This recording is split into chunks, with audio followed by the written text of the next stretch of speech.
Al tiempo que avanza el proceso de presentación y sustentación de propuestas, el tema de reformas de la Caja del Seguro Social sigue en el ojo de la tormenta. Faltando horas para que asuma el cargo, Dino Montt concede a Radar su última entrevista como director designado. El presidente volvió a proponer medidas de retorsión contra países que nos mantengan en listas discriminatorias, esta vez en la Asamblea General de las Naciones Unidas. ¿Cuál es la trascendencia o el impacto de estas medidas? ¿Qué tan efectivas son? En Radar, especialistas en el tema responden a estas inquietudes y preguntas.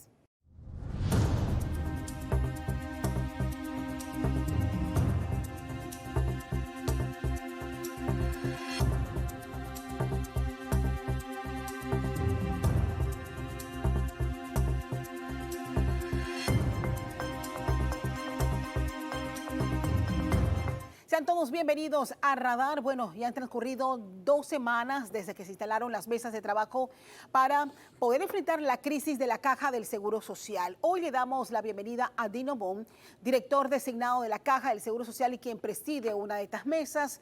Como siempre nos acompaña el doctor Jorge Eduardo Ritter y en esta oportunidad se suma también Fernando Martínez para abordar este importante tema. Don Dino, un placer tenerle con nosotros este domingo en Radar y un poco compartir con nuestra audiencia cuáles son esos principales avances de estas mesas. Vamos a dividir el programa en dos. Vamos a dedicar la primera parte de este programa a las propuestas que han llegado a la mesa del IBM y en el próximo bloque vamos a hablar un poco más de lo que se ha adelantado para mejorar las prestaciones del servicio de salud. Voy a empezar por esto. ¿Cuántas propuestas en firme ya han llegado a las mesas? Bueno, primero buenos días Castalia, buenos días a todos los panameños. Al momento tenemos 8 propuestas recibidas. Falta la propuesta de CONUSI, que han prometido mandárnosla. Aparentemente hubo un tema de complicación electrónica y ellos la van a mandar para el día lunes, pero ha habido una respuesta muy nutrida, de acuerdo a lo esperado, en cuanto a las propuestas de solución, ¿no? Y ya de hecho, ya hay 3 propuestas que han sido total y formalmente presentadas a toda la mesa de trabajo, con una metodología que ha sido impecable. La propuesta inicial fue la de Conato, una propuesta muy completa. Hablaba de temas de gobernanza, hablaba de los temas específicos de lo que ellos consideran que es definitivamente una aproximación económica al problema. Y bueno, terminó, como todo, con preguntas y respuestas muy nutridas de parte del público, con episodio propio el día de ayer con la Asociación Médica Nacional. Y la verdad es que han estado muy diferentes, o algunos añadiendo puntos totalmente adicionales a lo que encuentra uno en los demás, pero como era de vaticinar, hay puntos de franca convergencia, claro, que pues hay que estudiarlos de una manera interesante, porque si están convergiendo, pues tendrían que ser tomados en cuenta para esta actualización de nuestra Ley 51, ¿no? Las propuestas que al menos ellos han compartido con nosotros nos indican una clara oposición a las apuestas de cada uno de los sectores.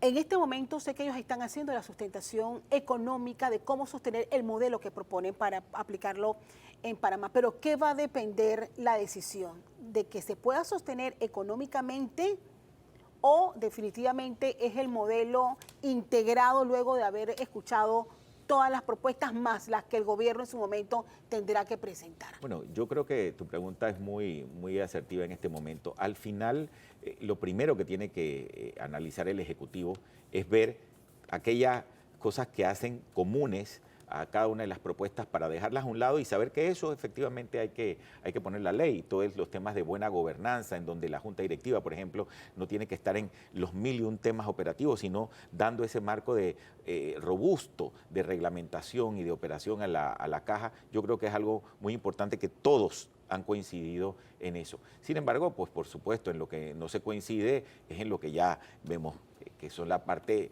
técnica del problema, ¿no? Oye, los beneficios son estos y cómo de alguna forma se financian esos beneficios. Algunos dicen tienes que seguir dando los mismos beneficios, tengan asimetría o no, y pues se financia con una cantidad de aporte del Estado muy importante. Otros dicen, pues hay que cambiar el monto de los beneficios y hay que cambiar la estructura del propio sistema para generar esa salud del mismo hacia futuro.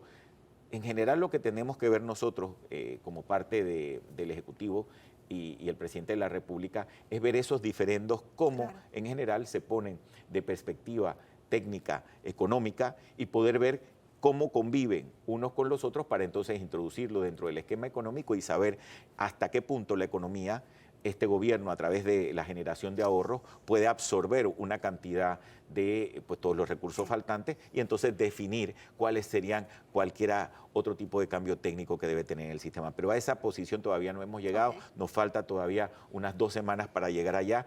Pero lo que sí hemos hecho es ir poniendo una al lado de otra las propuestas, la ley actual, para después mostrarle a todo el mundo qué es lo que todo el mundo ha entendido, ¿no? En la reunión. Castalia. Fernando.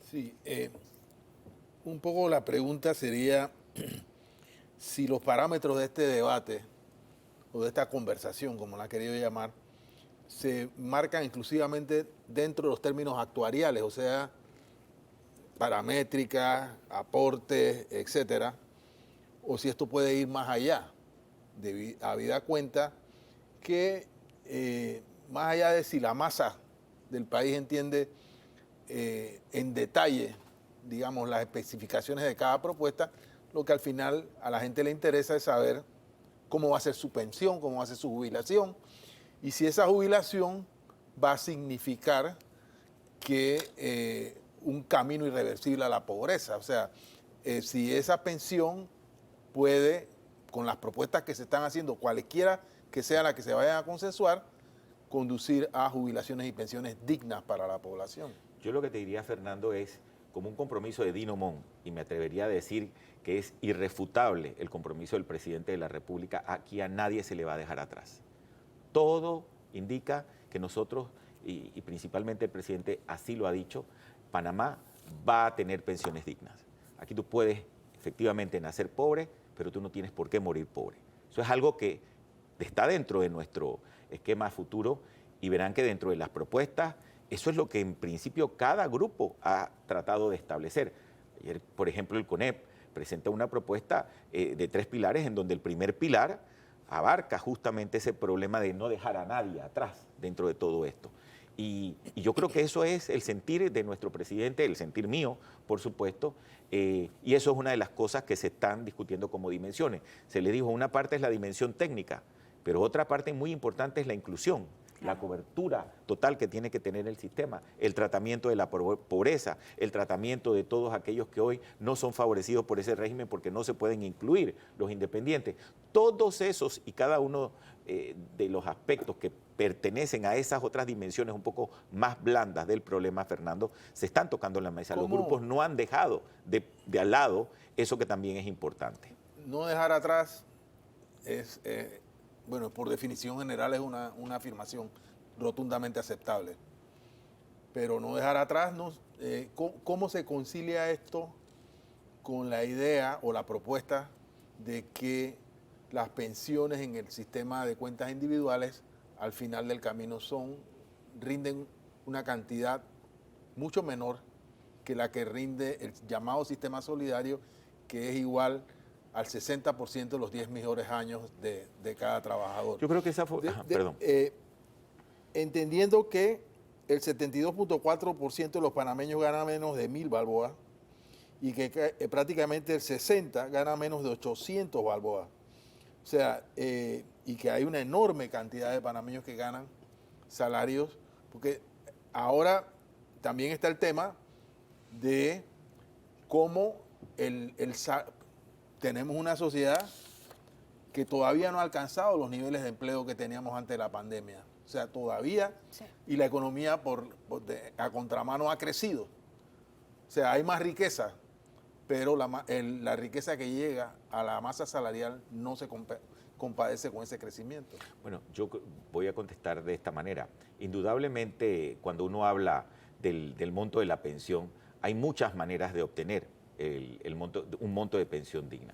El CONEP presentaba el día miércoles, una idea muy clara, y aunque no contestó el tema de cuál es la tasa de reemplazo, lo que sí les puedo decir yo como técnico es, en la idea actual, en donde tenemos 2 pilares, un sistema mixto que tiene un sistema de reparto en la primera parte de su configuración y un sistema de ahorro o de cuenta individual en la segunda parte, la suma de esas dos cosas en general hoy no está dando una pensión digna porque ese primer pedazo de la ecuación está sobrecapitalizado, ellos lo explicaban, y efectivamente el segundo pedazo no tiene la capitalización adecuada.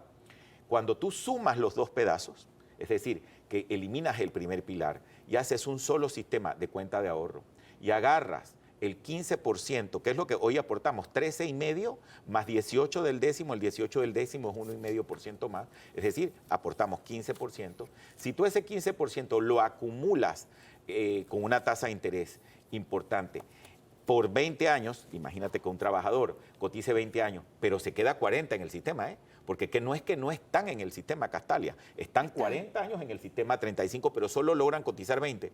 Pero es que no toman en cuenta el interés compuesto, porque cuando tú cotizas y te quedas ahí, aunque no estés cotizando, ese interés vegetativo de tu fondo que has acumulado hasta el momento genera intereses. Y cuando tú sumas eso al final del periodo de vida activa del trabajador, las tasas de reemplazo a un 15%, ellos no hicieron los cálculos, no los pudieron hacer, suman realmente arriba del 60 y pico %, que es lo mismo que tiene el sistema de beneficio exclusivo, de beneficio definido, y de hecho más del promedio que está otorgando el sistema de pensiones actual que le llaman solidario. Entonces ese es un cálculo que alguien tendrá que poner en la mesa pero de relieve. Ese cálculo, ¿no?, se tiene que hacer ahí en la mesa. Bueno, alguno de los grupos que esté defendiendo el tema de la cuenta individual tendrá que hacerlo y tendrá que responder, pero la pregunta es muy buena. Cuando tú haces como técnico ese cálculo, la cuenta de ahorro, una cuenta de ahorro que acumule el 15% por 20 años y que adicional tomes en cuenta los intereses del tiempo que ese dinero se queda allí, te genera un buen dinero para tener una pensión digna a la edad de jubilación. El tema, por supuesto, se hace todavía mucho mejor cuando tú cotizas más y lo haces por más tiempo, que es lo que creo que es la interpretación de lo que pudimos oír en lo que yo entendí del CONEP el día miércoles. Tomando en cuenta nuestra realidad, que no es diferente a la de otros países donde tenemos una realidad demográfica donde ha aumentado el número de personas adultas mayores y que en 10 años, según los cálculos, va a ser un 60% de nuestra población actualmente. El plantear este modelo, y que ellos lo han definido en 3 pilares. Hoy tenemos 2, ellos plantean 3, me refiero a la empresa privada. Uno que absorbería lo que hoy conocemos como 120 a los 65, eso entra en lo que usted dice, no dejar a nadie atrás, y sumarlo. El otro modelo que es ahorro individual y aparte una especie de un ahorro adicional, algo parecido al SIACAP, es lo que he logrado entender. O sea, estos 3 modelos se financiarían individualmente. ¿Cómo logramos o qué aportes hacemos para sostener el número cada vez mayor de, por ejemplo, lo que depende de 120 a los 65? Bueno, lo que ellos están, de lo que entendí en su propuesta, lo que ellos están proponiendo es un retorno a la formalidad, número 1, en la medida en que tú tengas una cuenta, que pongamos los accesos para que la gente ahorre con una cuota obrero patronal adecuada, porque lo que ellos entienden es que el 22% que hoy le exigimos a un trabajador independiente que gana $1,000, son $220, eso es mucho dinero, pero la ley no te deja aportar menos de ese 22% entre salud y pensiones. Entonces eso se vuelve una carga, que tenemos que buscar una manera o cambiar la base del aporte, no es lo mismo el 22 de 1,000 a 22 de 500 o a 22% de 100, cambiándole la base para que esa gente que no tiene acceso hoy pueda aportar o cambiando el porcentaje de aporte para ellos. Pero no importa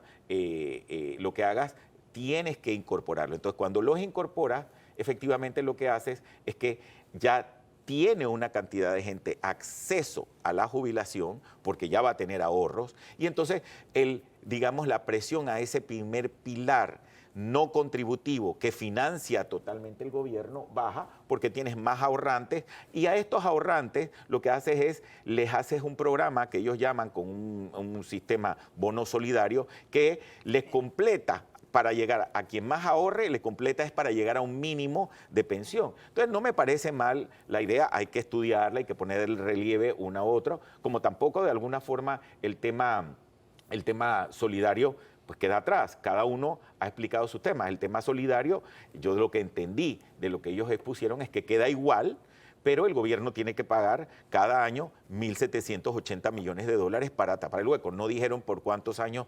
exactamente, pero eso equivalía a X cantidad del Producto Interno Bruto, y ellos se basan mucho en el tema muy similar al presupuesto que hoy tiene el Ministerio de Educación. Entonces, hay que ir viendo las propuestas desde diferentes prismas para ver cómo encajan dentro de esta filosofía económica de nación hacia adelante, ¿no? Doctor Ritter.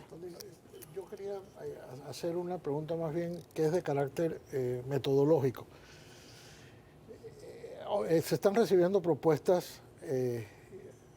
Yo celebro que en la convocatoria se haya eliminado la palabra consenso, porque yo creo que el consenso en este caso es bastante difícil, y se haya cambiado por conversación, porque la palabra consenso en este caso es casi una receta para decir esto no va a llegar a ninguna parte y a la larga. El presidente sí dijo en su discurso del 1 de julio que él no va a dejar esto atrás, sino que si no hubiera un consenso, que yo creo que él anticipaba, como podemos anticipar cualquiera que no lo va a ver, es que la propuesta finalmente va a venir una propuesta del gobierno que tendrá que ser discutida en la Asamblea.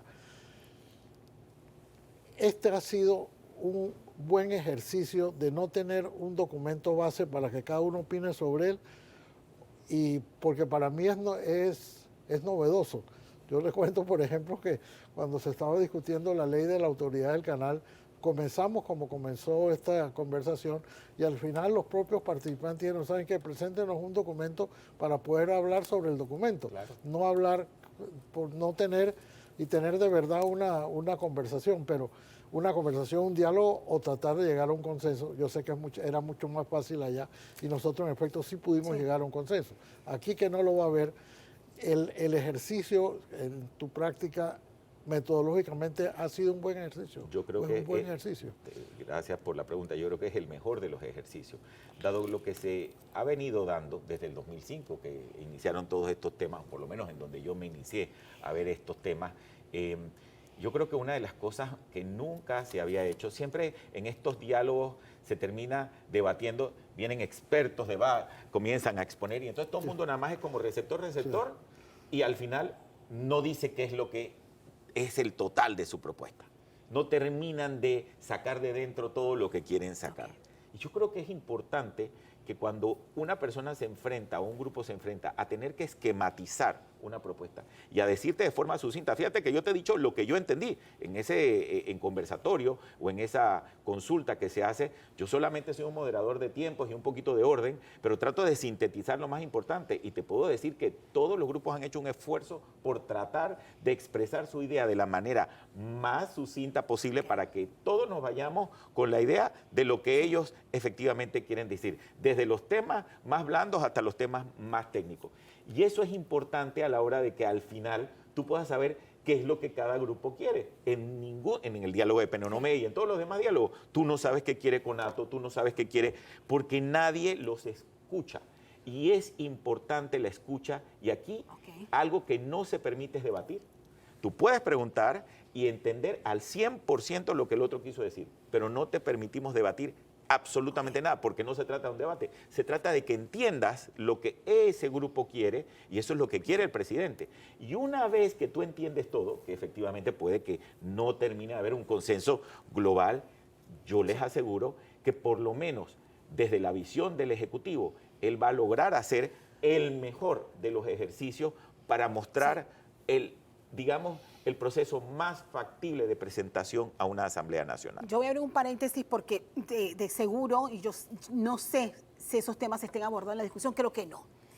Pero hay realidades que usted tiene que enfrentar como director de la Caja de Seguro Social una vez llegue, y que va más allá del modelo de pensión que definamos en estas mesas. Voy a compartir lo que recientemente dijo el presidente de la República, José Raúl Mulino, con respecto a la visión que él tiene de la Caja del Seguro Social, más que todo la percepción que hay y algunos cambios también que son apremiantes. A llamar las cosas como son. Por ahí uno dijo que yo soy un dictador. Bueno, si tengo que ser dictador, lo seré para arreglarle el problema a toda esa gente. Pero ya está bueno. Yo creo que ya está bueno de que esta mafia está enquistada en el Seguro Social sin que nadie le ponga orden. Así de fácil. Bueno, fue contundente el presidente de la República y estas son las imágenes del recorrido sorpresa que también hizo la semana pasada, donde pudo palpar las necesidades y la impresión de los asegurados con respecto a la crisis que vive el sistema. El término mafia lo han utilizado otros directores de la Caja de Seguro Social, incluso a su salida. Pero al sol de hoy nosotros no sabemos los detalles de a qué se referían cuando puntualmente lo decían a las puertas de la dirección general, que habían mafias. O sea, ¿cómo interpreta usted esto? ¿Cómo imagina que va a enfrentar Dinomón una vez llegue a la dirección de la Caja del Seguro Social este tipo de situaciones que se interpretan de mil formas? Yo creo que una institución que tiene 34.000 colaboradores y que tiene una estructura como la que tiene la Caja del Seguro Social, es difícil y de forma muy clara no imaginar que este tipo de problemas no pasen. O sea, definitivamente quien ha administrado compañías incluso más chicas, a mí me tocó, y si ahí se dan actos de corrupción, que tiene uno que darle seguimiento y tener los niveles y departamentos específicos de auditoría forense, en general, lucha contra el fraude. Hay diferentes niveles de manera de luchar contra este tipo de redes que se enquistan dentro de las instituciones y dejar de hablar y comenzar a actuar. Por supuesto, uno no le avisa a ningún maleante qué es lo que va a hacer, ¿no? Yo obviamente sabré cuáles son los mecanismos de lucha interna que se tienen que tener, pero yo siempre he creído, Castalia, que más somos los buenos que los malos. Y en la medida en que tú puedas cambiar el corazón de la gente para que esté contigo y que todos esos colaboradores sepan que sus familias dependen de un buen trabajo, el trabajo que le demos en favor de los asegurados, ese trabajo va a estar asegurado y ese trabajo tiene que brillar y hacer que esa tiniebla, que en principio tienen ciertos grupos, salga. Entonces, yo no dudo que esto es un día a la vez, que tú no puedes llegar, patear la puerta y decir que como varita mágica vas a arreglar todos los problemas. Yo creo que he sido muy claro que hay problemas contundentes que se tienen que hacer de primera mano, como es las operaciones que la gente de una manera muy clara están esperando, entregar el abasto de medicamentos y arreglar el problema de las citas, que lo tenemos que hacer de manera inmediata y de manera paralela ir ejecutando poco a poco y caminando hacia ese nivel de transparencia que tiene que tener cada uno de los procesos. Y verás que cuando uno analiza los niveles de transparencia, va buscando dónde están los procesos de riesgo.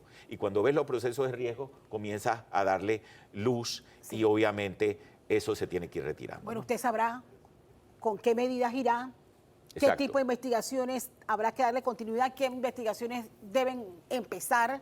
Lo cierto es que hay otro tema que ha llegado a la mesa y lo voy a dejar para el próximo bloque, que pretendía abordar solo uno, pero en este se nos han quedado algunas cosas en el tintero.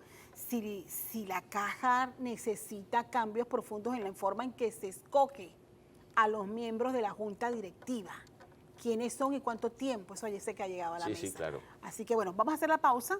En breve regresamos con esta segunda parte aquí conversando con Dinomón, director designado de la Caja del Seguro Social.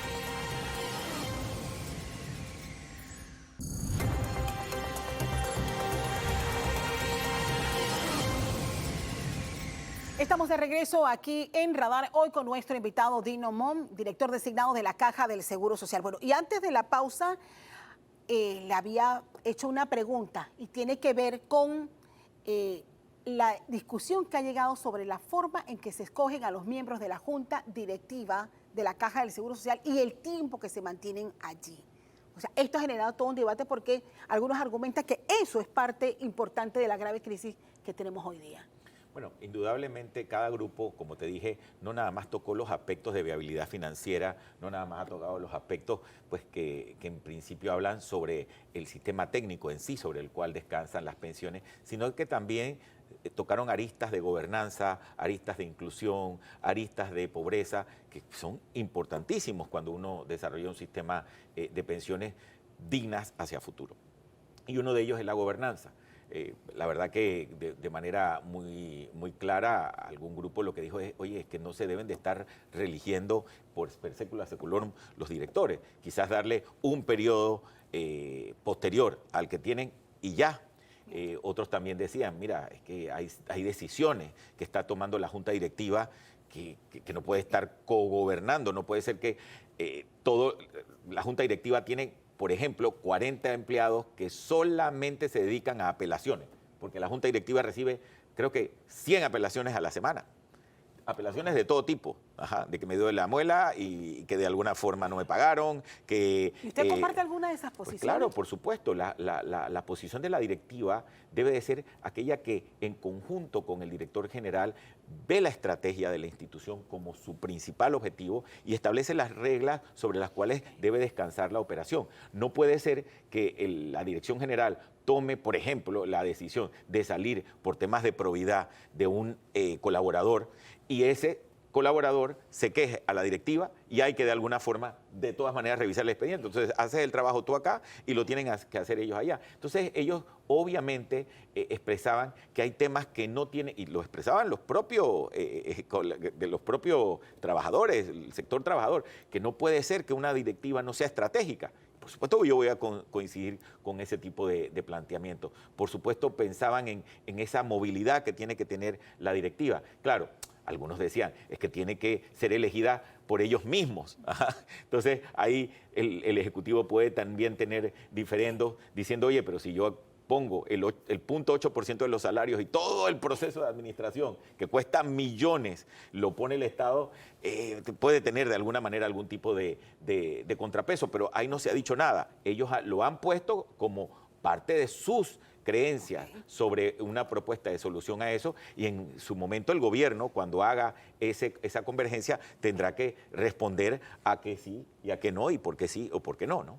Fernando, regresamos con algunos puntos que se nos han quedado con el tema del IBM. Queriendo entender, sí. A ver, en la propuesta del CONEP se plantea pasar 120 a los 60 a la caja. O sea, un gasto que ahora estaba en el presupuesto general del Estado, gasto millonario, o sea que no puede ser validado por aportes porque son gente que no ha aportado precisamente. Pero ese fondo, entonces, ¿de dónde va a salir? ¿De la caja? No. Esa es una pregunta. La otra es, porque no entendí esa parte de ese pilar, pero este pilar tiene mucho que ver con un tema que tenemos como país, y es la informalidad. Si nosotros tenemos 50% de informales ahora mismo, esos son 50% de personas que dentro de X cantidad de años van a ser 120 a los 65. Entonces, si hay una relación entre los problemas estructurales que tiene nuestra economía y la sociedad y el tema de cómo reformar el IBM. Y sobre el segundo pilar, yo me he encontrado muchas personas en la calle, aquí esta mañana en la cafetería de TVN, me he encontrado personas que me dicen, hey, la capacidad de ahorrar de un trabajador depende de la calidad de su salario. Entonces, una apuesta de un tercer pilar basado en el ahorro también es una apuesta, diría yo, estructural a que los trabajadores tengan un mejor salario. Porque si una cosa sin la otra, es decir, no, va a haber un tercer pilar de ahorro, pero los trabajadores no tienen cómo ahorrar porque de a milagro les alcanza. Bueno, déjame contestarte, tratar de esbozar una contestación hilada. Primero, bueno, a mí no me toca dar una explicación de la propuesta de CONEP, pero te voy a decir lo que yo entendí de la propuesta de CONEP para que pueda quedar clara. Uno, el primer pilar de 120 a los 65 que ellos proponen integrar en la seguridad social, lo proponen integrar con el aporte y financiamiento del Estado. El Estado debe, como lo hace hoy, debe financiarlo. Lo que entiendo que ellos dicen es que hoy el Estado puede quitar ese beneficio y de alguna forma al introducirlo como algo que ya la propia ley lo contempla y poner el financiamiento como algo obligatorio para esos 120 a los 65 para personas que nunca lleguen a formalizarse como trabajador, lo debe de financiar el Estado. Acto seguido, los representantes que estaban de otras organizaciones le preguntaron, oye, pero si lo que se quiere es que este número de personas disminuya, tú lo que estás haciendo es que el Estado, al estar subsidiando esto, incremente el proceso de informalidad, a lo que el CONEP trató de explicar que no era así. ¿Por qué? Y no me voy a ir al tercer pilar todavía, porque ellos lo que dicen es, hoy día no entiende la población que el 15%, ellos proponen eliminar el primer pilar de beneficio definido y juntarlo con el segundo pilar en un solo pilar de ahorro individual. Entonces ellos lo que dicen es 15%, que es lo que tú aportas hoy, cuota obrero patronal sobre tu salario, con una tasa de interés que ellos igual coinciden con los sectores de trabajadores que hay que mejorarla, que ese proceso de inversiones y riesgo que administra acá está muy mal, con una buena tasa de interés, el 15% acumulado por 20 años, pero quedándote 40 en el sistema o 35, como le pasa a muchos que están 35 o 40 años hasta su jubilación, pero nada más logran cotizar 20 años, genera una cantidad de dinero en intereses y aportes importantes que te permiten jubilarte con una muy buena tasa de reemplazo. Entonces lo que ellos dicen es, oye, yo lo que tengo que incentivar es que la gente cotice para poder tener esa tasa de reemplazo y al cotizar ya no caen en el renglón de 120 a los 65 porque está cotizando. Ahora, ¿cuál es el problema que ellos esbozan de esos que no están incluidos hoy? Que le estamos cobrando en cuota obrero patronal hoy la parte del obrero y la parte del patrono por ser independiente, Fernando. Entonces le cobras 22% porque le tienes que cobrar por salud y le tienes que cobrar por IBM. Entonces lo que ellos sustentan es o cambias la base, es decir, si yo gano 1.000 como independiente y ese es mi ingreso, no me pongas el 22 sobre 1.000, pónmelo sobre una base que yo pueda ahorrar sabiendo que si ese es el salario que me estoy poniendo, la jubilación que voy a comprar es por el salario que cotizo, porque no te pueden regalar con un subsidio perverso eso. O en vez de cambiar la base, cambias el monto de la cotización y das cierto tipo de opcionalidad. Pero con eso, Fernando, logras que entonces la gente se vea motivada a entrar en el sistema y desbancas un poco el tema de subsidio del 120 a los 65. Entiendo también que hablan del tercer pilar porque ahora sí, el que está formalizado y a través de una cuenta individual no alcanza a acumular el 60, nada más alcanza a acumular una tasa de reemplazo promedio del 65% de los mejores 10 años, tú dices, oye, ¿y si pongo un dinero adicional, como hacen los maestros o como hacen los que hacen el ahorro en el CIACAP, no podré mejorar mi tasa de retorno? Ellos lo ponen como algo opcional. ¿Puedes hacerlo? Lo haces. No, te quedas con una buena tasa de reemplazo que es muy similar a la que de alguna forma tiene el sistema de beneficio definido. El problema ahí en la mesa, y que quizás eso es lo que estás viendo en los comentarios, es que cuando le hacen la pregunta directamente al CONEP de cuál es la tasa de reemplazo, no responden. Se quedan un poco cortos y la verdad, cuando yo leo, porque lo que te estoy contestando es lo que yo leí de su propuesta, la verdad es que sí, ellos proponen unas tasas de reemplazo interesantes basadas en ese ahorro. Entonces, el tercer pilar es un tercer pilar opcional para el que quiere complementar y retirarse con su último salario. Bueno, tienes que poner una cantidad de plata si la tienes. Si no la tienes, te quedas con tu pilar de ahorro individual y vas a tener tasas del 60 y pico por ciento similares a las que tienes hoy. Pero la diferencia es que no es un sistema subsidiado como tiene el sistema de reparto y es sostenible en el tiempo. Así proponen ellos, ¿no? Muy interesante, director, pero adicional a esto, independientemente de la forma en que se estén sustentando los modelos que se están presentando en la mesa, ustedes tienen que tomar decisiones. Usted como director y bueno, el presidente, el ministro Chapman como gobierno central, los otros ingresos que se tienen que obtener de la caja, de sus activos, de los intereses bancarios, y sumando ahora los aportes que sí o sí entendemos tiene que hacer el gobierno central. Sí, yo creo que eso está sobre la mesa, ¿no? Como yo le he dicho en programas anteriores, el sistema de pensiones, la única manera de balancearlo es de dos partes. O que la caja haga contrición y resulte que genera ahorros importantes que los puede destinar al programa correspondiente de pensiones, pero hay que hacerlo con mucho cuidado porque está sacando ahorros quizás de otros programas y los desequilibra. Entonces hay que poner un criterio técnico para eso y hay que cambiar la ley porque la ley no te permite hacer ese tipo de transferencias, pero bueno, eso se puede en general estudiar y seguramente en la mesa va a salir. Ya un grupo incluso lo dijo, pero hay que hacer los estudios técnicos para poder que esos dineros puedan ser transferidos al IBM.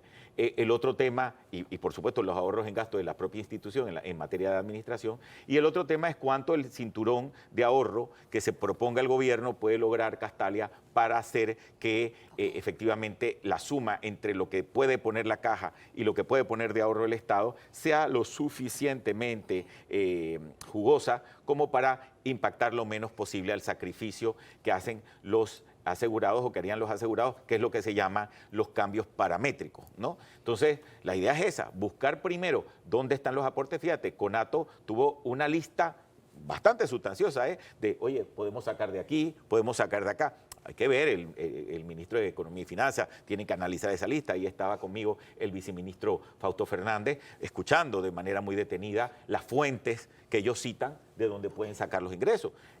Hay que ver la economía, pero tenemos que ver que esta es una etapa posterior a la presentación en donde resumimos todo y entonces vemos todas esas cosas, Castalia, para ver cuál es el impacto. Ya el presidente lo ha dicho, aquí no hay varita mágica, aquí es un esfuerzo de dos partes, le guste o no a las partes. Sí. Entonces, lo que queremos, y por supuesto mi función, es que la parte que ponga el trabajador, o si hay que poner algún esfuerzo para el trabajador, sea el menor posible.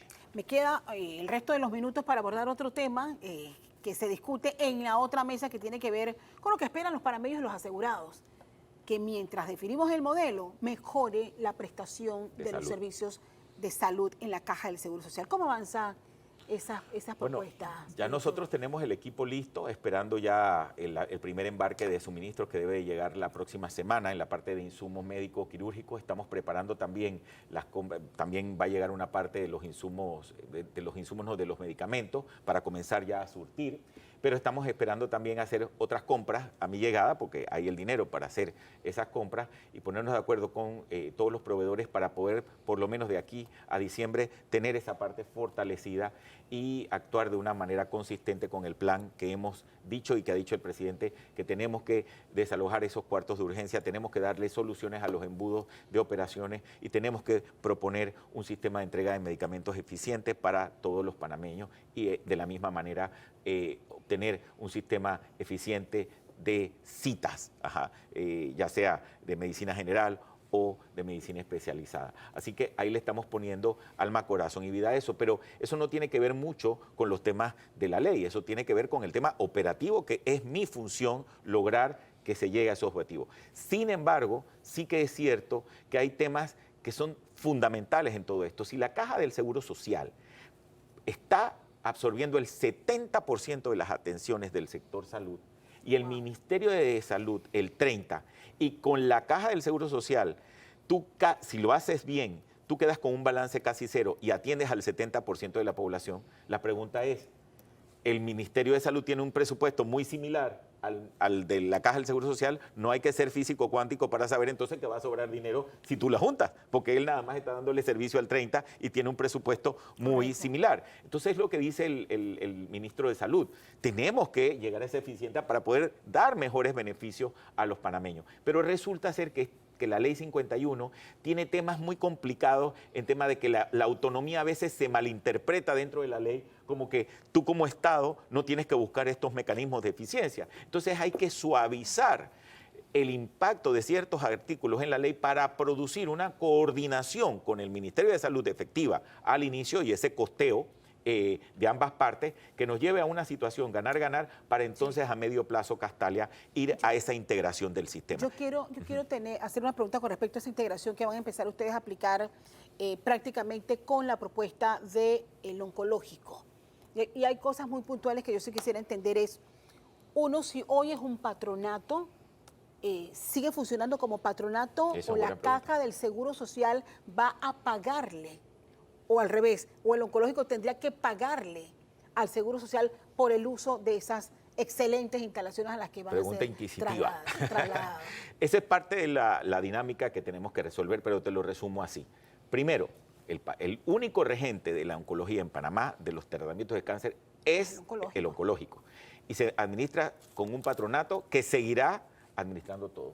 Yo, como director de la Caja del Seguro Social, he determinado a través de la consulta con el presidente de la República, que así me lo ha encomendado, que este pase del oncológico a la ciudad de la salud sea para lograr una integración efectivamente eficiente en costos y que nosotros podamos darle toda la estructura necesaria al Instituto Oncológico para que esto pueda llevarse a cabo. Sin embargo, no es menos cierto que si la Caja pone las facilidades para el Instituto Oncológico y para que todos los asegurados puedan tener la mejor hospitalización, las mejores facilidades, es como si la Caja le rentara Castalia al Instituto Oncológico toda la infraestructura y todos los servicios y después el Instituto Oncológico me cobrará a mí todos los servicios que me da. Al final, ¿qué es lo que yo tengo que pagar? Un neto menor, porque si yo le tengo que pagar 1.000, pero él me tiene que pagar a mí 200 de renta, entonces yo le pago 800. Ese es el neto al que tenemos que llegar. Parece que te lo estoy haciendo así de simple, no es tan simple, pero eso es lo que el presidente nos ha pedido. Integremos, hagamos esos sistemas de coordinación, no cambiemos, por supuesto, algo que tiene una mística que bárbaro. Yo no podría llegar en este momento a decir que puedo regentar siquiera, imaginar hacer lo que está haciendo el oncológico en materia de investigación y de solución a los temas, pero sí que es cierto que si yo tengo el 70%, 80% de la población que atiende, lo que quisiéramos es que estuviera lo mejor atendida posible. Tenemos estas facilidades, entonces ¿cómo nos intercambiamos esos costos para que primero, pensando en el asegurado, esto se dé y sin violar la ley podamos hacer las cosas? Tengo preguntas de Nando y también del doctor Ritter. Tengo más preguntas que las que podemos responder en el tiempo. Aproveche. A ver, porque este tema de los servicios de salud para mí es un tema apasionante. Mi primer tema es un problema global. Yo soy de los que piensa que la apuesta a la medicina curativa es una forma de privatizar la salud, porque esa apuesta agregada con la ineficiencia del sistema lo que hace es arrojar panameños a la medicina privada. Sí. Lo otro es que esto no puede ser un problema de un cambio puntual en el tema de cómo se compran medicamentos o insumos, agrego insumos y equipos, que son millones de dólares que compra la Caja del Seguro Social. Mucho equipo que se pierde además, mucho equipo que está mal manejado, etcétera. Pero cuando el presidente habla de mafias y se refiere a la directiva de la Caja del Seguro Social, pareciera que excluyera a las mafias de los medicamentos, a las empresas que todos los años imponen recursos tras recursos tras recursos en las licitaciones de la Caja y que lo que tienen es empantanado el sistema de compra. Aquí se hizo una ley de medicamentos en el gobierno anterior. Sin defender al gobierno anterior, esa ley incorporó a los afectados por la falta de medicamentos, y esa ley, una de las cosas importantes que hizo, porque hizo cosas importantes, fue disminuir el número de pasos para que se pudieran adquirir medicamentos e insumos. Y ese tema de unificar las compras no es un problema, no es un invento de José Raúl Mulino, eso es más viejo que la sarna. Eso existe en nuestro país hace mucho tiempo, pero nunca se ha podido lograr precisamente porque hay una recursividad en el sistema, la falta de un modelo de gestión alrededor de este asunto que ha impedido gobierno tras gobierno que esto efectivamente se ejecute. Fernando, una pregunta para ti ahora. ¿Tú has leído la ley 419 de medicamentos? La discutimos en nuestro ¿La has programa. leído? Son 300 y pico de artículos y su reglamentación son 800 y pico. Eso que dices, primero, yo sí me la he leído y me he tenido que leerla porque me tengo que dar cuchillo para la entrega. Entre el primero de noviembre. No, el primero de noviembre. El 1 de noviembre, correcto. Esa ley no acorta ningunos pasos. Esa ley crea 1000 pasos adicionales para llegar de alguna forma al objetivo. Porque, claro, nace en un proceso tal cual como tú lo mencionas, en donde todo es corrupción. Y como todo es corrupción, ahora a través de todo un wording, de todo un clausulado, vamos a tratar de alguna manera controlar la corrupción. Créeme, mi conclusión como un experto en la materia, porque yo he administrado temas de salud, es que mientras más wording le pones, estás haciendo, ahora cuando veo las puertas por donde ahora viene la corrupción, justamente se da porque ahora tenemos este mamotreto que tenemos que seguir Pero de entonces esa hay manera. que ir a la asamblea y Claro, derogar por esa supuesto. ley. ¿Qué es lo que de alguna forma creo que hay que hacer? Analizar muy bien esto, porque si nosotros ahora vamos a cambiar a esta estructura todo lo que se tiene el asegurado va a pasar el Niágara en bicicleta, porque no vamos a poder aplicarla el 1 de noviembre tal cual como se dice. Te invito a que leas los 800 y pico de artículos que conforman su reglamento y que te estudies bien los 300 para que veas qué es lo que te voy a decir. Pero como sé que confías en mí, eso va a haber que de alguna manera arreglarlo. También confío en Emma Pinzón. Bueno, y confía en Emma. Pero y Emma entonces, se ha dado cuenta porque ella está en las mesas. ¿hay que y ella te dice, modificarla, entonces? claro, ¿Hay que eso hay que buscar la forma de suavizar el proceso para que la corrupción no entre allí. Yo estoy de acuerdo. Corrupción y mafias existen a todo nivel, dentro y fuera de la Caja del Seguro Social, y hay que combatirla. Pero la manera de combatirla no es hacer legislación tras legislación que no es efectiva. Hay que buscar dónde están los procesos correspondientes. Tú me vas a decir que una ley es efectiva cuando de alguna forma dice que de todas maneras yo tengo que tener farmacias y drogas como primer filtro para los registros. Cuando ya realmente la biodisponibilidad de un medicamento la ha de alguna forma ya la FDA se ha verificado. y la EMA la ha verificado. Yo tengo aquí la capacidad para saber no nada más que la molécula tiene los componentes que tiene, sino que llega con el proceso curativo a donde tiene que llegar. Por favor, ¿en qué mundo estamos viviendo? Pero bueno, es La que se solución ponen es a tercerizar el servicio. no, y se pone ahora que es el Senacid, una alternativa, se ponen alternativas, pero en cada alternativa hay procesos y procesos. Ahora este le puede dar una concesión al otro y se vuelve esto un enredo de Padre y Señor nuestro Fernando. Entonces, yo creo que justamente esos son los temas que en la mesa de salud se están discutiendo. Claro, la señora Emma, que aparte que es una conocedora y que tengo que reconocer que cada vez que hablo con ella me ilumina el camino, ella fue parte de esa mesa y propuso lo que ella creía que era correcto, pero eso no quiere decir que todo lo que ella propuso quedó, ni que tampoco se hilvanó de la manera en que se tenía que haber hilvanado. Yo creo que hay que darle honestamente una repensada y bueno, le toca al legislativo ayudar. No hay tiempo. Me iba a decir, bueno, No hay tiempo. al legislativo, y usted sabe lo que pasa siempre. Bueno, le toca al en el legislativo ayudarme. Yo tendré que hacerme los acercamientos importantes en este mes, porque yo el 1 de noviembre, ustedes me dicen que aplique eso, y yo como persona razonable que soy, administrador que soy, y veo esto, y veo lo que tengo que perseguir, que es darle medicamentos en un mes a los panameños, más vale que lo hagan en un mes, porque si no, no voy a terminar nunca. ¿Eso va a No hay ser forma. inmediato entonces una vez usted Me asuma, parece que la dejaron esperándome, ¿no? para que usted lleve nuevamente esto a la Asamblea Nacional? Parece que me la dejaron O sea, usted asume la dirección inmediatamente. y en un mes tengo que hacerlo. Entonces, eso es una arma, un poco, una cáscara de guineo ahí que dejaron bien complicada y en un proceso, además, tan complicado como el que estamos viviendo de crisis de insumos y medicamentos. Así que yo te invito, Fernando, a que si quieres nos tomemos un café juntos y veamos Se van a dónde tener que están tomar los 1000 3 cafés para que termos de veas. café para poder revisar esos 800 pasos que usted nos ha dejado claro en esta mesa de radar que a su entender complica el proceso. Ahora, no quiero, por favor, echar en saco roto. El nivel de transparencia, que es el objetivo que propone la ley, yo estoy totalmente de acuerdo. Cuando la leo digo, oye, qué bueno, pero si Panamá funcionara de esta manera, si todo funciona, si tuviéramos esto y esto, imagínate, hay un observatorio de precios estadísticos. Todavía el observatorio ni siquiera se ha hecho, o sea, eso tiene una ¿Existe en papel? estructura. ¿Existe en papel? Ni siquiera. Entonces, tú tienes que tener el tracking, tienes que tener los temas, tienes que tener un montón de temas, Castalia, que tenemos que ponernos de acuerdo en el estado de cómo lo vamos a hacer. Y hoy te dicen que sí funciona, pero dicen quién es el responsable. Y todo el mundo medio que patina, porque de verdad hay temas todavía que yo creo que fueron. Pero yo diría que ya usted tendría que tener su propuesta de ley o de reforma a esa ley para que, de verdad, no hay tiempo. Bueno, ¿En qué tiempo la Asamblea va a discutir?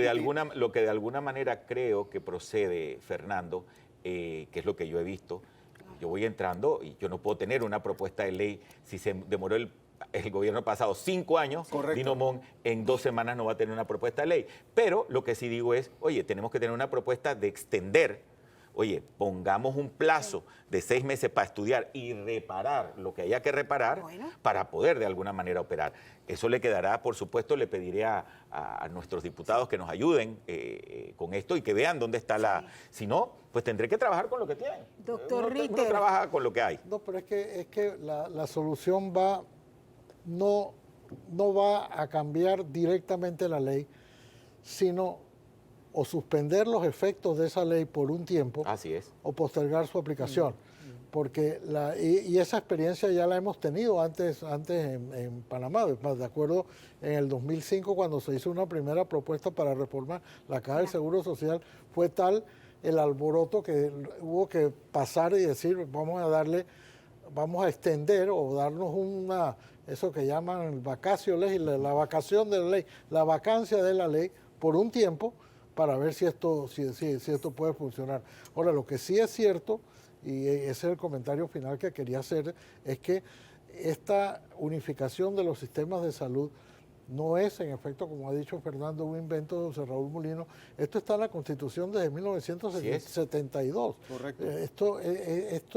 Esto ya hay tanta experiencia o experiencias frustradas más bien, que yo creo que ahora sí pudiéramos acumular lo que aprendimos de las experiencias pasadas, porque también ha habido intentos fracasados, todos, para unificar este sistema. Yo creo finalmente que nosotros nosotros no, pero Dino Mon va a tener que hacer eso que el doctor Miguel Antonio Bernal llama para el campo constitucional un poco de alfabetización constitucional, Exacto. un poco de alfabetización seguro social, porque muchas veces he escuchado comentarios, Dino, que el programa de IBM de alguna manera es un problema metafísico, que al final la gente nada más dice que bueno, ¿me van a subir o no me van a subir la jubilación? Y que todo lo demás deja de entenderse y que mucho más le afecta su parte del día a día de las prestaciones médicas. De manera que yo sí creo que vale la pena. Yo sé que suena un poco quimérico hablar de una alfabetización del Seguro Social, pero si lo vamos a hacer por la Constitución, bien vale la pena hacerlo por el Seguro Social, para que la gente comprenda la magnitud del problema y que se familiarice con una institución que es de todos, ¿no? Sí mismo es, yo creo que qué conclusión más importante. Así es, quiero agradecerle a don Dino Mon por sacar el tiempo y acompañarnos. Gracias, sé que han Catalia. sido largas jornadas y que vendrán otras. Creo que esta es la última entrevista con usted como director designado. Lo esperamos por acá. Desde pasado mañana le tienes que decir director. Señor director general de la Caja del Seguro Social, le agradezco muchísimo el tiempo para venir a compartir Muchas gracias, con nosotros Catalia. Gracias, los avances. Eduardo. Gracias, Fernando. Vamos Gracias a ir a todos la los panameños. pausa, pero al regresar, bueno, el presidente de la República dio su discurso en la Asamblea de la Organización de Naciones Unidas. Y vamos a hablar de los mensajes que envió y, por supuesto, el impacto que tiene en la defensa que ha hecho de Panamá sobre la permanencia en las denominadas listas grises. Vamos a la pausa y siga con nosotros aquí en Radar.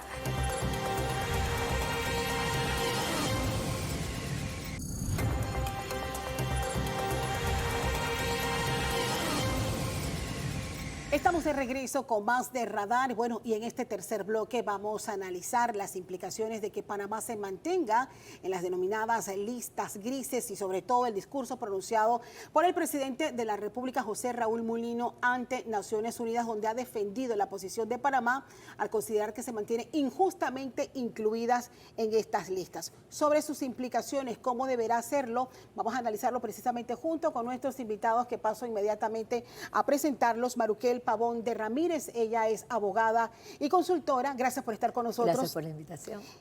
Y Jan Castillero, abogado y especialista en comercio internacional. Bienvenido también. Muchas gracias, gracias por recibirnos. A Radar. Bueno, para poner en contexto el análisis de este domingo, vamos a compartir extracto de ese discurso que diera ante la ONU el presidente José Raúl Mulino. Es paradójico, pero las naciones que aprueban la inclusión de Panamá en esas listas usan nuestro canal, participan en licitaciones públicas, lucran con consultorías pagas y hacen lobby a favor de sus empresas para lograr contratos en nuestro país. Este presidente ha tomado la firme decisión de no permitir que las empresas de los países que avalan y acompañan esas listas participen en licitaciones internacionales. Tampoco contarán con nuestro voto en los organismos internacionales. Bien, ahí está un extracto de lo que pronunció y bueno, definitivamente llamó la atención por la decisión de dar a conocer la posición de Panamá en este escenario. Pero creo que es necesario que empecemos este análisis planteando qué son las listas, cómo llegamos allí y un poco entender el esfuerzo que hemos hecho en los últimos años por salir de ellas. ¿Empiezo con usted? Con mucho gusto. ¿Ya? Si puedo explicarte un poco la génesis de este tema. El mundo y Panamá como parte de eso desarrolló en el siglo XX muchas de sus ventajas competitivas y se consolidó como un gran prestador de servicios a la comunidad internacional porque el mundo vivía en materia de competencia en materia fiscal. Los países competían unos con los otros, la lucha contra la criminalidad era una lucha totalmente individual. Y a lo largo del tiempo, sobre todo finales del siglo XX y principios del siglo XXI, comenzó a cambiar esta forma de decir y los países el concepto que comenzó a trascender es que los países deberían cooperar más. Se da la gran crisis financiera del 2008, los países industrializados principalmente están todos quebrados y dicen, aprovechemos esta coyuntura para dejar de competir unos con los otros, de canibalizarnos unos a los otros y comencemos a cooperar mucho más. Agarrémonos de la mano y comencemos a ayudarnos unos a los otros. Y eso es lo que ha dado en los últimos 16 años quizás el concepto de mucha más transparencia e intercambio de información entre los países.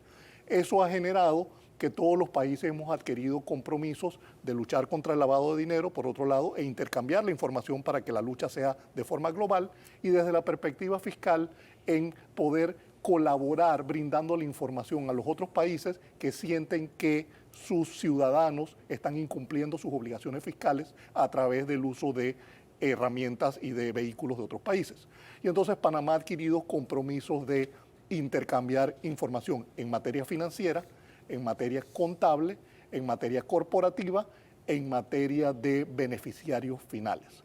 Y lo que ha hecho la comunidad internacional hoy en día es supervisar y darse cuenta cuál es el nivel de cooperación efectiva que se está dando entre estos países. Y cuando hablamos de listas de países, las listas es formas de medir el nivel de cooperación que hay entre los distintos países en esta cooperación internacional. Los países que cuando se les hacen solicitudes cumplen al 100%, se consideran que están en la lista blanca. Los que cumplen parcialmente, pero no cumplen en su totalidad, se consideran que están en lista grises. Lamentablemente nuestro país, pese a haber hecho unos cambios importantísimos en el sistema, sigue estando en esos de que están comprometidos, han dado signos correctos, pero todavía no llegan a cumplir de acuerdo a la expectativa de los estados requirientes de esa información. Y esa es la base del problema de las listas. Yo creo que amerita también, licenciada Maruquel, poder entender y explicar de la forma más sencilla posible es en qué consisten las listas. Porque son dos, una responde a temas fiscales, otra responde a temas de lavado de dinero y saber un poco también quiénes nos tienen en las listas. Bueno, vale la pena decir que hay muchas listas. Lo que pasa es que hay listas en las que estamos por países, en unas por países y en otros son organismos multilaterales los que nos han puesto en listas. Hay listas que tienen que ver con el blanqueo de capitales, financiamiento del terrorismo, como es el caso de Gafi, o hay listas como la de la OECD que tiene por temas fiscales. Panamá, como dice Jan, ha hecho grandes avances. Recientemente pudimos salir nuevamente de la lista de Gafi, donde habíamos caído en el 2014, logramos salir, en el 2016 volvimos a caer y como se ha comentado, el tema es qué tanto estamos nosotros cumpliendo o no con los acuerdos internacionales. También hay listas individuales en las que países, por distintas razones, en algunos casos por temas políticos o comerciales, nos han puesto en listas. Ahora mismo yo creo que es el tema quizás más sensitivo al que seguramente se está refiriendo el presidente, es el tema de la Unión Europea. Panamá ha hecho todos los esfuerzos para salir de la lista de la Unión Europea, como dije hace un momento, de Gafi ya logramos salir, pero a pesar de que la Comisión de la Unión Europea, que es, vamos a decir, es el lado técnico, recomendó o dijo que Panamá había hecho suficientes esfuerzos para ser sacado de la lista, al llegar al momento del Parlamento y de la votación, no nos sacaron de la lista. Ahora, cabe señalar, no solo es que a Panamá no lo sacaron, la forma que trabaja, en este caso la Unión Europea, es que va como una recomendación en la que iban varios países. Uno de los países era Panamá. Hay otros países, cuando vemos la resolución se hace mucho más énfasis en otros países que en Panamá, pero el resultado final es que el organismo político de la Unión Europea votó porque Panamá no saliera todavía. Entonces, ahí hay un componente político. Y sí, Panamá ha hecho grandes esfuerzos, muchísimos, en salir de la lista, pero en mi opinión muy personal, a Panamá nos faltan esfuerzos adicionales. Y eso es una discusión muy amplia. ¿Como porque, cuáles, por ejemplo? Mira, sobre todo son esfuerzos de mejorar nuestra imagen, son esfuerzos de hacer el lobbying que se requiere uno a uno con los países. En la Unión Europea votan los países, votan los partidos políticos. Nosotros tenemos que demostrar que Panamá sí está en capacidad de cooperar. Yo sé que no todo el mundo piensa igual, pero a Panamá en muchos casos nos han mantenido en listas porque nosotros tenemos un problema. Nosotros no nos hemos recuperado el tema, lo que nos sucedió en el año 2014 junto a Gafi, pasaron los Panama Papers y para Panamá eso ha sido una mancha que nosotros lo tenemos que lograr limpiar y creo que no ha habido el esfuerzo, y voy a hablar concretamente de los gobiernos desde entonces, a trabajar la imagen mundial de Panamá. Nos hemos enfocado mucho en trabajar la parte técnica, hemos hecho grandes avances, yo te diría que Panamá cumple en extremo lo que se le solicitó, pero nadie ha hecho el esfuerzo de limpiar la imagen de Panamá. Y como todos los países, igual que Panamá, hay un componente político muy importante. Y siempre se requiere quién es el cuco en todo esto. Y nosotros nos hemos convertido, así como a los niños cuando chiquitos le decimos viene el cuco. Ay, viene Panamá. Nosotros tenemos que trabajar eso como país. Doctor Ritter. Mira, las explicaciones que nos han dado son muy importantes para tratar de ubicar el problema. Centrarnos en cuáles son esas listas, ya Maruquel lo ha explicado, pero yo creo que tenemos que buscar algo en las palabras del presidente, en la efectividad que pueda tener y si este es el mecanismo para combatir o para finalmente salir de las listas. Preguntarnos entre todos si este mecanismo va a ser efectivo. Es el anuncio de unas medidas de retorsión que ya están en la ley. Hay una ley panameña, la primera se aprobó en el 2002, después fue reformada. Pero lo cierto es que en esa ley se establece cuáles son esas medidas de retorsión que Panamá puede aplicar. Él le agregó por su parte los que no están en la ley, pero eso sí es una facultad del órgano ejecutivo de no votar por ninguna de las pretensiones de estos países que nos mantengan en las listas, ni en el grupo de países, que es la parte más importante, creo yo, de ese pronunciamiento, en los organismos internacionales. Esa no está en la ley de retorsión, pero repito, esa es una potestad del presidente de la República, como por mandato constitucional es el director, el que dirige la política exterior de Panamá, de votar en una u otra forma en esos organismos. De manera que yo quisiera que nos ayudaran a comprender si este mecanismo o hasta dónde puede llegar una advertencia, amenaza, como se le quiera llamar, del presidente expresada en el foro más importante de la comunidad internacional, que es la Asamblea General de las Naciones Unidas. Gracias, doctor Ritter. Si me lo permites, yo te diría que partiría mi análisis en dos partes. Primero, el presidente hizo un gran trabajo político al llevar el tema a la palestra pública, porque lo que hace es elevar la importancia local e internacional de la importancia del tema, de lo sensible que es Panamá a la necesidad de atraer inversión y capital del extranjero como una parte de su forma de vida, con su razón de ser económica. Entonces, creo que el trabajo político está muy bien hecho al elevar el tema. Todos nos sentimos desde una perspectiva nacionalista muy identificados con la posición del presidente. esa posición política tiene que venir también con un trabajo diplomático enorme, porque efectivamente quien nos puede sacar de las listas a nivel de los países y de los organismos multinacionales son personas políticas. Hay que hacer el trabajo del lobby. Nuestro cuerpo diplomático tiene que sistemática y consistentemente salir a buscar puntos de contacto, oportunidades de acercamiento, visiones comunes para tratar de hacer esos puentes que nos ayuden a lograr salir de las listas. Y por el otro lado, también hay un elemento técnico que no podemos dejar de lado. Panamá ha hecho mucho. Si hacemos un sinceramiento al interno, quizás todavía no estamos, todavía no podemos patear la mesa porque todavía tenemos algunas deficiencias. Tenemos que hacer un sinceramiento, dónde están esas deficiencias, tratar de subsanarnos, porque eso ayuda mucho más al discurso tanto diplomático como político que ha hecho el presidente. ¿Qué implicaciones tendría esto si se aplica? Y también un poco entender si la sola advertencia que ha hecho el presidente en la Asamblea podría hacer cambiar las medidas a los países que nos mantienen todavía incluidos en esta lista. Mira, quizás yo soy más diplomática de lo que sería el presidente, de lo que ha sido el presidente. Estoy completamente de acuerdo con Jan. Todos nos identificamos. Si echamos para atrás, la primera vez que nos pusieron en lista tuvimos problemas de Gafi, en la que a mí me tocó participar. Yo estaba tan ofendida que decía, quítenle el nombre a la Plaza de Francia. No podemos llamarla Plaza de Francia, realmente. Pero una cosa son los sentimientos personales y otro la estrategia.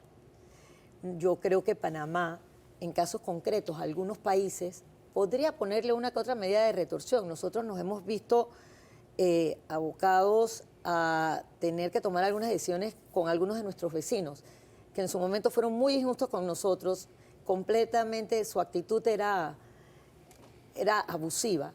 Yo te digo, cuando hablamos de medidas de retorsión, yo creo que hay países con los que yo te diría, oye, vamos que nosotros no somos como dirían en buen panameño, el Congo del paseo. Pero esos son casos muy puntuales con países muy puntuales. Con países de la región. Y son países de la región. O países que de alguna manera, sobre todo de manera muy, vuelvo y reitero la palabra abusiva, porque es verdad, nosotros hay trabajo que nos falta hacer. No podemos dejar de un lado los problemas de corrupción que Panamá ha venido teniendo internamente. Eso se repite y eso se sabe afuera y la gente te dice en Panamá el nivel de corrupción. Nosotros tenemos que limpiar nuestra imagen en muchos sentidos. ¿Y qué pasa? Eso es una tarea pendiente, además de la parte técnica. Sin embargo, yo creo que hablar de medidas de retorsión, cuando estamos hablando de organismos multilaterales en que ellos vienen como bloque hacia nosotros, más que acciones como medidas de retorsión, tiene que ser una estrategia país, que debe ir acompañada, además de la parte diplomática, tiene que surgir desde el presidente, Cancillería para abajo, porque yo creo que a Panamá le falta estrategia país. O sea, hay circunstancias que nos rodean todavía que causan ruido. Hay decisiones importantes que hacer. Hay juicios de alto perfil, de actos de corrupción, que escandalosos, que nos pusieron también en la palestra internacional, que no han terminado. Hay un expresidente que se mantiene en una embajada cuyo perfil también ha sido... Mi opinión personal, y digo personal, es que no solo es la parte técnica, que la parte técnica se ha trabajado mucho, quizás quedan cosas por corregir, pero quienes votan en organismos como la Unión Europea son los políticos. Y nos observan. Y los políticos, podrás decirle, vino la Comisión Europea y le presentó y le dijo, Panamá ha hecho estos avances, sí, pero pasa esto, que son cosas no escritas y hay trabajo que hacer allí. ¿Usted coincide con eso? Sí, coincido con eso. Quizás volviendo al centro de tu pregunta, yo te diría, un país no necesita una ley para aplicar medidas de retorsión. Es discreción de cada país aplicar medidas sancionatorias contra países que lo sienten que lo atacan. Panamá legisló una legislación de retorsión hace mucho tiempo y en la práctica no ha tenido ningún impacto. ¿Por qué? Porque los entes del sector privado, si bien les prohíbes participar en licitaciones públicas, no mueve la aguja suficiente para que sus estados intervengan y nos saquen de la lista, porque hay elementos políticos. Por la razón que sea, siento que la retorsión, aunque es una alternativa dentro del menú, es una alternativa con un uso bastante limitado que hay que saber escoger muy bien dónde aplicarla. Siento que el haber anunciado en una plataforma tan amplia como las Naciones Unidas que se iba a tomar la medida, lo único que puede tener es un impacto adverso de subir la barra en contra de Panamá, de que hacer 2 pasos para atrás y en lugar de tener un efecto de disuasivo, corramos a sacarlos de la lista porque nos van a poner medidas de retorsión, puede tener el efecto o contrario. Es decir, que antes de sentarnos a la mesa, antes de comenzar a hacer esfuerzo diplomático, ya hay un prejuicio de que Panamá está siendo extremadamente agresivo o defensivo, como querramos llamarlo, y esto nos lleve a tenga el efecto adverso al que se está buscando de generar salidas de las listas. Ayúdanos a entender algo, el no permitir que empresas de los países que nos mantienen en las listas liciten en nuestro país. ¿Qué implicaciones tiene? Yo les voy a poner un ejemplo muy concreto. Por ejemplo, y hablando de Francia, por ejemplo, que es uno de los que nos mantiene, usted ha dicho, ha insistido en mantenernos, mantiene hoy día un contrato vigente para la fabricación de los vagones del tren, de la línea 1 y 2 del metro. ¿Qué pasaría? Pasado mañana dice el presidente, se aplica medidas y ¿qué vamos a hacer con eso? Con esas nuevas licitaciones, ¿qué vamos a hacer con un proyecto yo te diría tan que grande pasarían 2 cosas. Efectivamente, la empresa francesa no pudiera participar. Posiblemente, si esa empresa francesa puede poner suficiente presión al gobierno francés para que por un par de vagones el gobierno francés cambie su política estatal, creo que es bastante aspiracional. Por otro lado, si los vagones de Francia eran los mejores vagones para el tren panameño, el excluir a una empresa privada francesa por una decisión gubernamental no creo que beneficia ni a la empresa, pero tampoco a la República de Panamá. O sea, las implicaciones no son buenas. Entonces, hay que, te digo, no hay verdades absolutas en esto, hay que manejarlo con mucha sensibilidad. Panamá no genera un número de licitaciones internacionales importantísimo que haga que todos los países del mundo se arrodillen y digan, mejor cambiamos nuestra legislación porque vamos a dejar de participar. Creo que hay un poco que sensibilizarnos en cuál es el alcance real de esas medidas versus el efecto adverso que las mismas pueden tener. Toda medida tiene un efecto positivo y a su vez tiene una reacción que puede ser negativa. Entonces, esa sensibilidad creo que hay que tenerla muy bien O sea, afinada. las implicaciones serían más en perjuicio nuestro. Yo creo que sí, porque además enfrentaríamos cosas como aumentos de precio, porque tenemos que ir a otro lado a buscarlo para que sea compatible con lo que ya está, usando el ejemplo que tú diste. Efectivamente, las empresas privadas pueden ayudar a hacer el lobbying que se requiere, pueden ayudar a abrir puertas. No lo saquemos de la mesa de salida diciendo, como tú eres parte de ese país, ya no puedes entrar. Es que económicamente puede tener implicaciones. Porque si tú tienes un metro que está diseñado con estas características, el siguiente que nos los va a venir a vender va a decir, yo tengo la ventaja y lo puedo vender más caro. Aparte, si nosotros fuéramos un país de 100 millones de habitantes, que el metro va a mover 10 millones de personas al día, hombre, quizás la empresa dice, me mudo de Francia y me voy a ir a buscar origen en otro lado, pero no somos. No lo somos. Yo entiendo un poco como una contradicción el quejarnos de listas discriminatorias aplicando medidas discriminatorias. Creo que no estoy seguro que sea la receta que nos lleva al resultado que necesitamos. Pero es un tema de analizarse dentro de una estrategia mucho más Yo creo amplia. que hay que reconocer, doctor Ritter, que al menos, no sé si, bueno, aquí hemos dedicado buena parte del análisis al determinar si la plataforma utilizada en este foro mundial por el presidente de la República ha sido el necesario, pero... Sí, Natalia, pero no olvidemos que en la plataforma de las Naciones Unidas normalmente se usa por los países para hablarle a su propio país. El escenario es el mundial, pero el mensaje generalmente es para lo interno.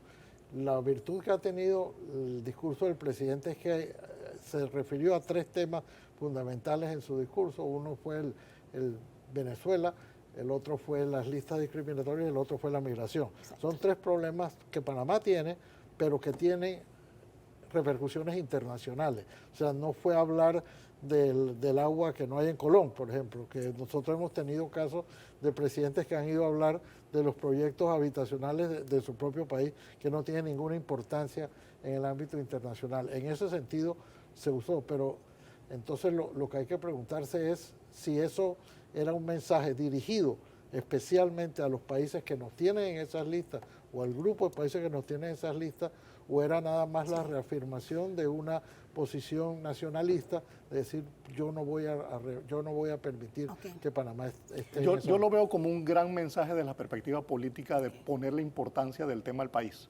Cómo se permea eso hacia una política coherente que nos lleve efectivamente a salir de las listas es otra cosa. Si producto de ese mensaje nuestros diplomáticos salen a patear la puerta en todos los países diciendo no te voy a permitir participar en mis procesos y no hay diálogo, ya nosotros hemos hecho todo, sería un gran fracaso porque no nos va a llevar al resultado deseado. Si por el contrario, producto de ese anuncio público y de haberle elevado el perfil, todos los actores nos sentamos en la mesa y establecemos una política de Estado coherente que nos lleve a la salida de la lista, enhorabuena, el presidente logró su objetivo. Así es, no olvidemos, eso es un organismo político y la mayoría de los que están allí saben que los presidentes van a ir a dar determinados discursos y en determinado tono.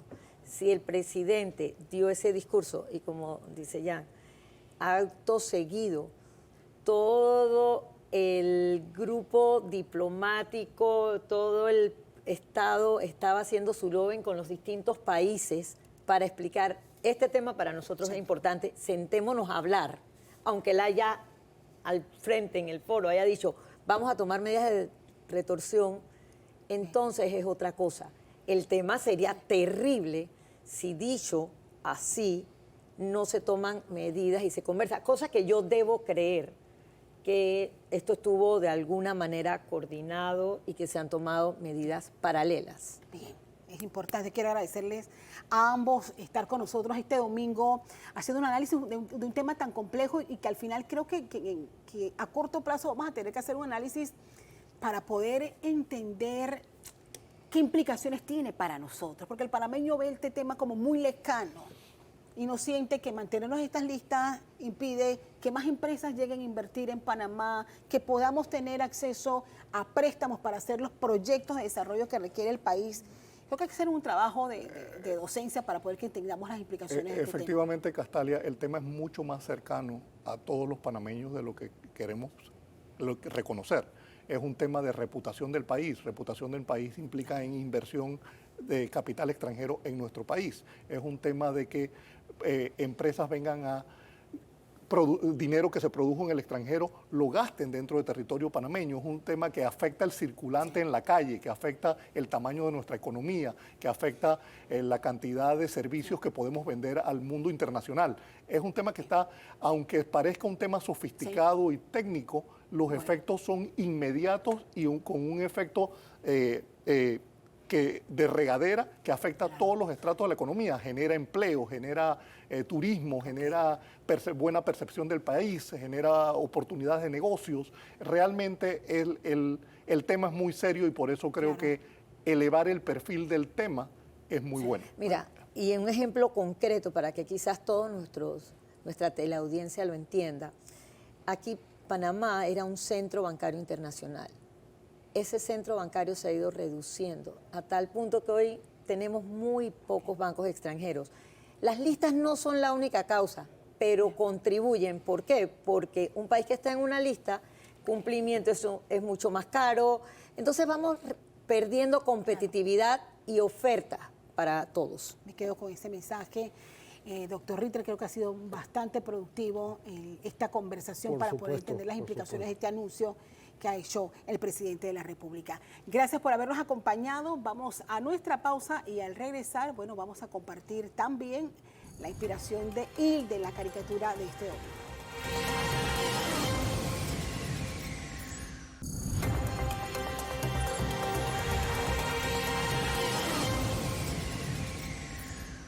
Estamos de regreso con Radar. Doctor Ritter, tenemos la caricatura de Hilde que, bueno, al final creo que la inspiración de Hilde en estos trazos tiene que ver un poco con los dos temas que hemos abordado hoy. Así es. Aparece alguien que se parece mucho al presidente de la República en una mesa. Dice, la mesa está servida. Aparece un panameño con una manzana en la boca. Y está Dino, pero no es Dino. Es Dino de los Picaperas, pero bueno, se hace referencia al director designado de la caja y dice el que se parece al señor Mulino, presidente de la República. Seguro habrá que hacer sacrificios y dice el panameño, no me diga. Bueno, era justamente los temas y fue justamente, Castalia, el gran intercambio que tuvimos con el doctor Hughes y con Jorge Nicoló, Sí. que son dos personas que son muy conocedores del tema desde dos perspectivas diferentes. Ayudó muchísimo a esta orientación y a esta docencia que también pretende este programa, que no solamente es el enfrentamiento, sino la docencia, Sí. la presencia muy enriquecedora del ministro de Salud, que aportó para la otra mesa, que es la de los medicamentos y la atención hospitalaria. Bueno, podemos entender la complejidad del intercambio de opiniones y propuestas que están llegando justamente a esas mesas de trabajo. A todos ustedes, gracias como siempre por acompañarnos y los esperamos el próximo domingo aquí en Radar.